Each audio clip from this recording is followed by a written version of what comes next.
Welcome to தார்னிஷ் channel. இன்றைக்கி நம்ம சூப்பரான பீன்ஸ் பொரியல் தான் பார்க்க போகிறோம். இதில் ஹைலைட் என்னென்னா ஒரு சீக்ரெட்டான பொடி சேர்த்து தான் இந்த பீன்ஸ் பொரியலை செய்ய போகிறோம். ஒரு கடாயில் 2 ஸ்பூன் எண்ணெய் சேர்த்துக்கலாம். எண்ணெய் நல்லா சூடானோன்னே கடுகு, உளுத்தம்பருப்பு, கடலைப்பருப்பு சேர்த்து செவக்காத வறுத்துக்கலாம்.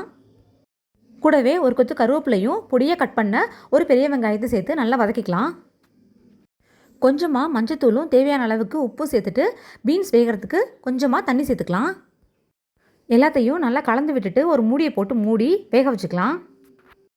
பீன்ஸ் வந்துட்டு இருக்க நேரத்தில் நம்ம ஒரு சூப்பரான பொடி ரெடி பண்ணிக்கலாம். துருவி வச்சுருக்க தேங்காய், உங்கள் காரத்துக்கு தகுந்த மாதிரி காஞ்ச மிளகா, அதோட வறுத்து தோல் எடுத்து வச்சுருக்க வேர்க்கடலையும் சேர்த்துட்டு தண்ணி இல்லாமல் குறக்குறப்பாக அரைச்சி எடுத்துக்கலாம். பீன்ஸ் வந்துடுச்சு. இப்போ நம்ம அரைச்சி வச்சுருக்க அந்த பொடியை இதில் சேர்த்துக்கலாம். எல்லாத்தையும் நல்லா கலந்து விட்டுட்டு ஸ்டவ்வை ஹை ஃப்ளேமில் வச்சு ஒரு நிமிஷம் வரைக்கும் நல்லா வதக்கி விட்டோன்னா சூப்பரான பீன்ஸ் பொரியல் ரெடி ஆகிடும். இந்த வீடியோ உங்களுக்கு பிடிச்சிருந்ததுன்னா லைக் பண்ணிக்கோங்க, உங்கள் ஃப்ரெண்ட்ஸுக்கு ஷேர் பண்ணுங்கள், மறக்காமல் சேனலை சப்ஸ்கிரைப் பண்ணிக்கோங்க.